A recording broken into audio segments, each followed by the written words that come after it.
All right, could you state your name for the camera, please? Patrick Ballesteros.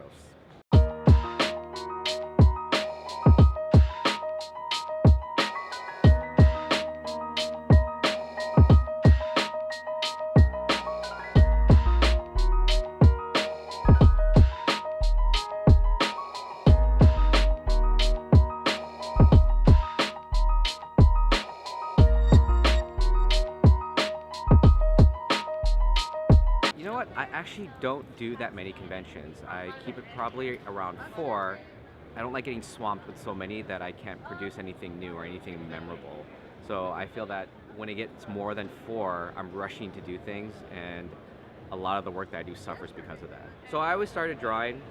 I was always considered the quote-unquote best artist in class. Even college, it wasn't a specific art school. It had art courses, it had an art major, but I didn't really get the foundations and the structure that I was really looking for, because when I graduated, my portfolio didn't hold up to anyone in the industry. So pretty much I took classes a la carte.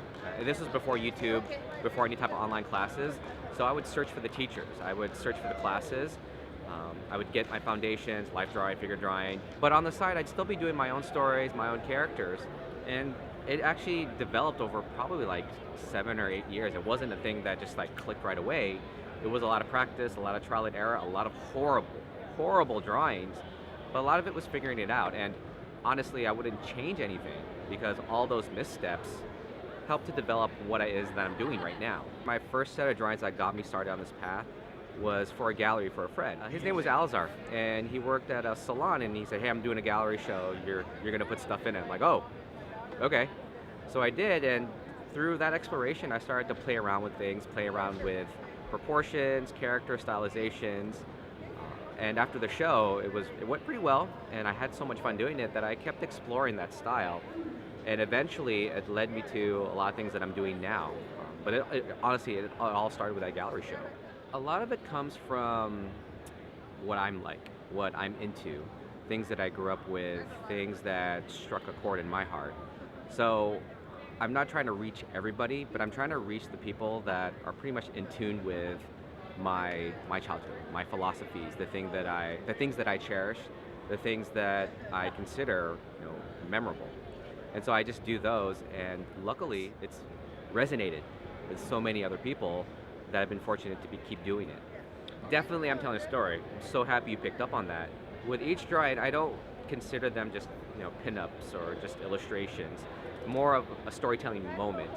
So, and I think that's why people really connect and enjoy seeing my work, is because it, in a way, tries to wrap up everything you enjoy about that, whatever it was, movie, film, TV, cartoon, and puts it into one image. And that's the hard part. That's what takes me so long. The drawing, the painting doesn't take me long. It's the idea, the conception of what is that story moment that I want to tell the people. That's what takes the longest. The beautiful part that's been happening is I've noticed that people take their own stories from it. So it changes from one person to the next. And I didn't really think that would happen, but seeing it evolve over the past few years has been such, a magical thing that I don't think I could have expected anything better. So each one separately works on its own, but when you put them together, what I'm trying to tell is the chaos of a playground, the chaos of what's happening when you get all these different kids from different backgrounds together and just throw them in together during recess. Give them 15 minutes together, what's gonna happen? What chaos is gonna ensue? So of course you have some of the kids playing together. You have other kids going towards the middle ride, which is the best ride in the playground that they want to all get on and battle for. And then you have other kids teasing other kids, and others taunting them and bugging them with little toys. So a lot of it goes back to my own childhood, but also being a father, seeing what my kid does and getting inspiration from that. So it's kind of going around. It's like a nice cycle of from my childhood to my kid's own childhood, and putting it all together in these stories. Underneath all these movies, even though they're serious, even though they're big dramatic epics, there's still a simple story behind it, a simple story in regards to have fun, be a kid, believe in superheroes, believe in having fun. And I think it's that message that gets lost a little bit. So what I try to do is strip away just a few layers so you can really jump into that simple idea, simple message that we all grew up understanding as a kid. Hopefully everything is my take on the characters. Colors and stuff, yeah, I try to keep them close so that people can still connect with them. But in regards to stylization, I'm definitely influenced by animation. But I like to push things, make things more mechanical, make things more robotic, and just really add something of my own humor, something of my own storytelling, which is very hard because they do an excellent job of doing it. So picking and choosing to do that, I think it's not something that I do consciously. It just kind of happens like, oh, this feels right for this piece, or this feels right for that piece. Because in the end, for me, it's all about clarity, and am I getting that message across of what I want to tell with the story of this character? I've gotten a few people here and there that they say they get a lot of happiness, and my artwork brings them a lot of joy.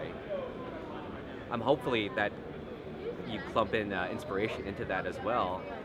But I think that's what the main thing, one of my things that I put on my website that I tell people is that when you walk away from my booth, whether you buy something or not, if you walk away with a smile, if I hear a little ha, or oh, then I did my job.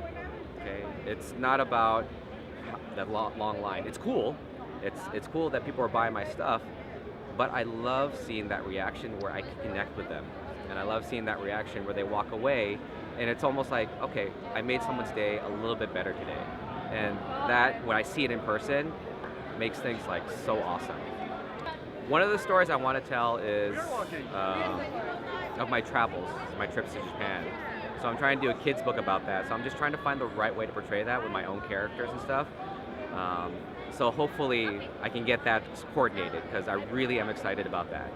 The kids' book that we started was The Adventures of Cat Bear and Super Bunny and Charlie. And Charlie's the girl of the story. And I really wanted to focus on her. So we're still in the trial and error phase. We're writing the scripts, trying to figure that out. I started thumbnailing one script idea that we had. It didn't quite work out. He's got a daughter, I have a son, and since we both have kids, we're really trying to nail that aspect of our kids in that kid.